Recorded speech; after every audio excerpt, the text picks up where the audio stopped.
গণভোট প্রসঙ্গে জনগণের যে অভিপ্রায় এবং গণ দাবিকে উপেক্ষা করে একই দিনে জাতীয় নির্বাচন এবং গণভোটের ঘোষণা দিয়েছে। আমরা এখানে বাংলাদেশ জামাত ইসলামীর পক্ষ থেকে খুবই পরিষ্কার করে বলতে চাই যে প্রধান উপদেষ্টার একই দিনে গণভোট এবং জাতীয় নির্বাচনের ঘোষণায় জনগণের আকাঙ্ক্ষা পূর্ণ হয়নি। জনগণের যে অভিপ্রায় ছিল জুলাই সনদের আইনি ভিত্তি এবং জাতীয় নির্বাচনের আগে কি কি বিষয়ে সংস্কার হলো, নতুন প্রস্তাবিত জুলাই চার্টারের ভিত্তিতে সংবিধানের কি কি সংশোধনী প্রস্তাব যাচ্ছে, যে 48টি প্রস্তাবে আমরা সর্বসম্মত হয়েছি সাংবিধানিক সংস্কার সহ অন্যান্য সংস্কার, এগুলো জাতীয় নির্বাচনের পূর্বে জাতিকে জানাতে হবে, ভোটাররা জানবেন, তার উপরে মাইন্ডসেট হবে, তারপরে তার উপরে হা না মতামত দেবেন। কিন্তু একই দিনে জাতীয় নির্বাচন, একই দিনে গণভোট হলে ভোটার তো সেই জুলাই চার্টার সম্পর্কে অবহিত হয়ে তিনি হা না ভোট দেবার পূর্বে তিনি তো সেটা আগে বুঝবেন, মাইন্ডসেট করবেন, অথচ একই দিনেই তাকে ওই সিদ্ধান্ত নিতে হবে, আবার একটা প্রতীকে তার জাতীয় নির্বাচনের ভোটও দিতে হবে। এটা একটা সংকট তৈরি করবে। আমরা বারবার অনুরোধ করেছি, যুক্তি দিয়েছি, এটাও আমরা বলেছি যে বাংলাদেশের জাতীয় নির্বাচনের ইতিহাসে কেয়ারটেকার হোক আর যত নিরপেক্ষ নির্বাচনের কথাই আমরা বলি, প্রত্যেকটি নির্বাচনে কম বেশি কিছু কিছু ভোট কেন্দ্রে সহিংসতা হয়ে থাকে, বিশৃঙ্খলা হয়ে থাকে, 2-5টা কেন্দ্র বন্ধ হয়ে গেল, গোলাগুলি হলো, স্থগিত হয়ে গেল।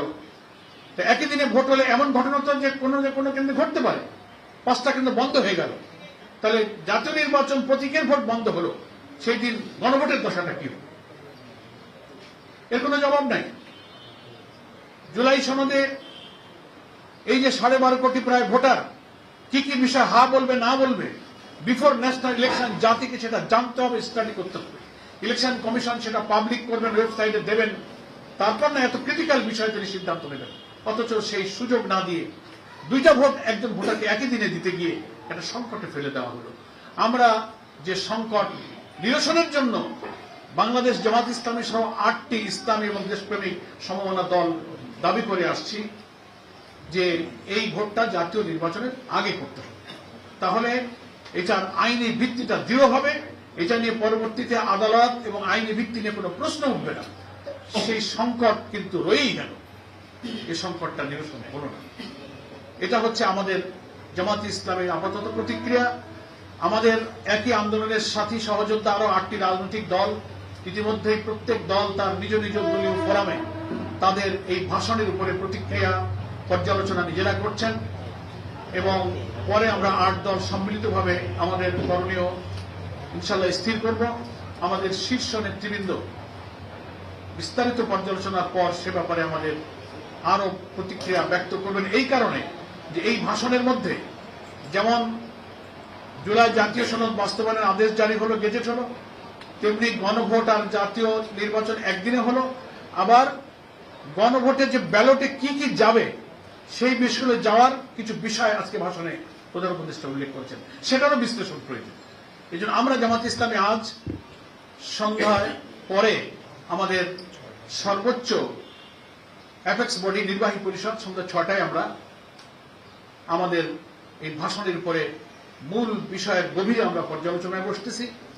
সেখানে আমাদের লিগ্যাল এক্সপার্টরা থাকবেন। আমরা আশা করছি বিস্তারিত এই সব বিষয়ের খুঁটিনাটি পর্যালোচনা করে আমরা এ ব্যাপারে আরো বিস্তারিত প্রতিক্রিয়া ইনশাল্লাহ আপনাদের কাছে পরে জানাবো। তবে আমরা আজকে সংক্ষেপে এতটুকুই যে এই ভাষণে একই দিনে গণভোট আর জাতীয় নির্বাচনের ঘোষণা দেওয়ায় জনগণের আকাঙ্ক্ষা পূর্ণ হয়নি। যে সংকট মুক্ত স্বচ্ছ নির্বাচনের আশা আমরা করেছিলাম সে সংকটটাই কিন্তু রয়ে গেল।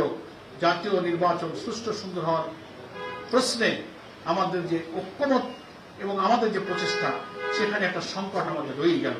আমি আপাতত জামাত ইসলামী পক্ষ থেকে এতটুকু প্রতিক্রিয়া আপনাদের কাছে পেশ করছি।